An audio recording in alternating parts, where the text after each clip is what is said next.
Bonjour et bienvenue au rendez-vous de l'expérience client organisé par Roam et Assurenco. Je suis Claire Morel, journaliste spécialisée dans les sujets de l'expérience client et je suis ravie d'animer cette 4e saison.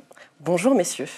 Bonjour Claire. Bonjour Claire. Alors on va faire un petit tour de table. Sébastien Acedo, est-ce que vous pouvez vous présenter et présenter Roam s'il vous plaît? Oui, alors je suis délégué général de Roam. Roam, alors en quelques mots, c'est une association professionnelle qui réunit aujourd'hui à peu près un petit peu moins de 80 PME et ETI de l'assurance en France.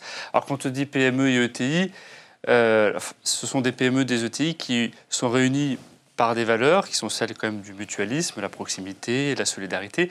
Ce sont des assureurs de proximité qui entretiennent une proximité étroite avec leurs membres, soit avec leurs clients, leurs assurés, leurs sociétaires, soit par proximité géographique ou soit par logique affinitaire, des communautés d'assurés réunies par des préoccupations et des problématiques professionnelles communes. Et donc Roam se charge un petit peu d'animer cette communauté des PME qui est assez spécifique et singulière sur le marché français de l'assurance. Et on y tient et on est ravis d'animer au quotidien l'ensemble de ses membres. Très bien. Stéphane Saval, Assurenco. Assurenco. Donc, je suis l'un des deux fondateurs d'Assurenco avec mon ami Arnaud Ozat qui n'est pas sur le plateau, mais qui nous regarde. Donc, Assurenco, c'est quoi? C'est simplement un business club. Un business club, c'est quoi? C'est essayer de créer les conditions favorables pour tous nos membres, partenaires et participants pour, faire avoir un networking de qualité. Donc, Assurenco, aujourd'hui, c'est une offre de services pour nos partenaires. Nous organisons 2 grandes soirées networking par an dans des endroits assez prestigieux. C'est la 15e année, cette année, qu'Assurenco existe. C'est assez incroyable. On n'aurait jamais pensé au début que Assurenco puisse fêter ses 15 ans d'existence. Et finalement, quand on se retourne, on a fait un parcours assez fort. Et aujourd'hui, on est très très content d'embarquer une vingtaine de partenaires, dont les noms sont intégrés sur l'écran derrière moi.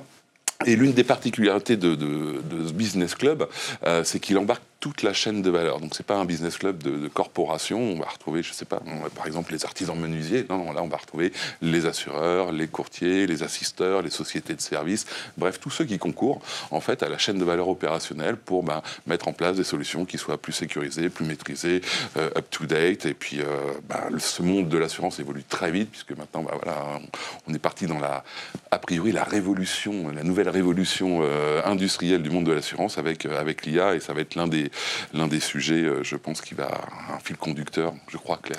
Je confirme effectivement. Alors d'abord, avant de parler des sujets, pourquoi ces rendez-vous de l'expérience client? Ça fait 4 ans cette année.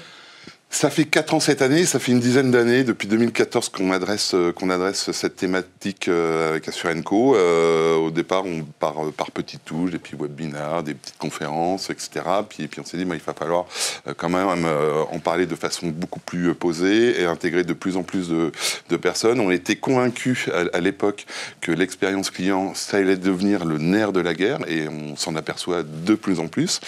Et toutes les saisons ont été différentes, parce qu'en fait, on a vu l'avancée également du marché là-dessus.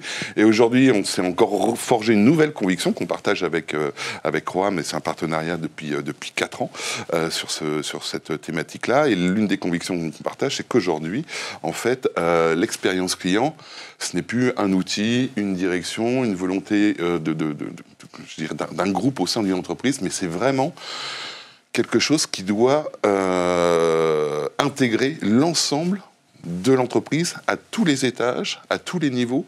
Et donc, c'est pas un petit sujet. Voilà, c'est un sujet de recrutement. On va avoir des RH, je crois, sur le plateau. Donc, est-ce que je vais recruter tel type de profil? Donc, toutes les actions de l'entreprise, quelles qu'elles soient, doivent avoir maintenant un sous-jacent qui est, quand je fais quelque chose, est-ce que ça sert l'expérience client ou pas? Et c'est comme ça, je pense, que les entreprises, et c'est pas facile pour elles, vont gagner et optimiser leur acquisition, la fidélité client. Et pour moi, c'est une révolution, une véritable révolution dans le secteur de l'assurance qui est en marche et qui nécessite justement l'apport de plein de sociétés extérieures pour agréger tout ça, mais surtout une volonté qui doit insuffler à tous les niveaux et dans l'organisation des sociétés aujourd'hui. Voilà, ça c'est une de nos convictions. Alors justement, dans cette 4e saison, on va parler de pas mal de sujets. On va revenir sur le dernier rapport de Zendesk sur les tendances de l'expérience client, plus précisément de l'IA et de l'IA générative. On va aussi traiter de l'IA générative sur un autre plateau à travers des cas et des témoignages concrets. On parlera RH, c'est ce que vous disiez Stéphane, plus précisément de recrutement et de formation des collaborateurs en contact des assurés, de gestion de projet dans la relation client, qu'il soit technologique ou humain. Et enfin, on interrogera des PME de l'assurance qui viendront partager sur leurs enjeux, leurs objectifs autour de l'expérience client. Sébastien, Stéphane le disait justement déjà, en fait, on se rend compte que l'expérience client, c'est une thématique qui est transverse à l'entreprise et j'imagine que ça joue aussi auprès de vos adhérents. Alors, c'est un sujet transverse, en effet, je rejoins entièrement ce que disait Stéphane à l'instant. Sujet transverse parce que l'expérience client, elle s'est imposée au fil des années comme la pierre angulaire des plans stratégiques des assureurs, cette fois-ci, quelle que soit leur taille. Il n'y a pas un plan stratégique sans qu'on nous parle d'expérience client. Avant, on était customer-centric. Maintenant, on parle vraiment expérience client. Et c'est peut-être sans doute ça l'évolution qui est la plus tangible, je dirais, ces derniers temps.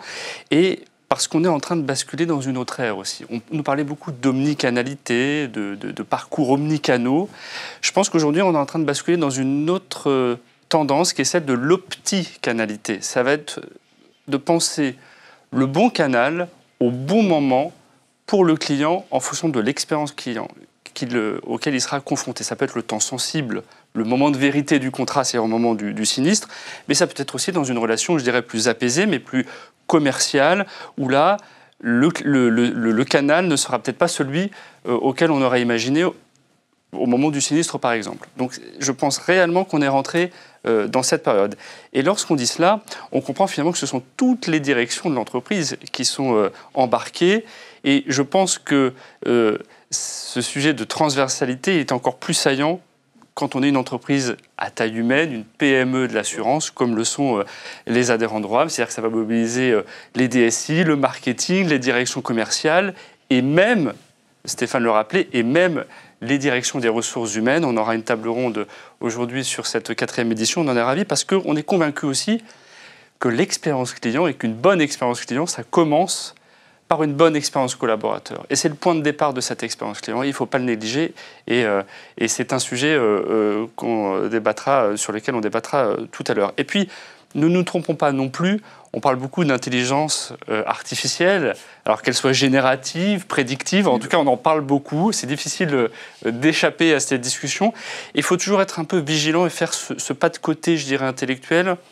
L'intelligence artificielle, ce n'est que le moyen. Ce n'est pas le but recherché dans l'expérience client.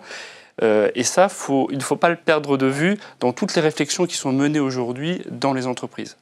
C'est au service d'eux, ça n'est pas un substitut, et ça permet, je trouve, de nuancer le débat un peu anxiogène qu'il y a en ce moment, il faut être honnête, sur l'expérience client et le risque, sur l'intelligence artificielle et le risque de destruction de compétences ou d'emplois. Et donc, pour terminer, tout l'intérêt de réinterroger l'expérience client, c'est aussi de la réinterroger à l'aune d'un environnement des risques qui évolue aussi. Il ne faut pas le négliger, l'expérience client devra s'adapter au métier de l'assureur. Et le métier de l'assureur, on le voit bien, ces risques aujourd'hui ont un peu tendance à s'aggraver, risques d'entreprise, catastrophes naturelles, etc. Voilà, donc ça aussi, il faudra l'intégrer dès maintenant quand on parlera d'expérience client. Un sujet très vaste. Exactement. Très, très vaste. Je retiens en tout cas le terme d'opticanalité que je n'avais jamais entendu, mais je trouve que c'est plutôt pertinent, effectivement, quand on parle d'expérience client aujourd'hui.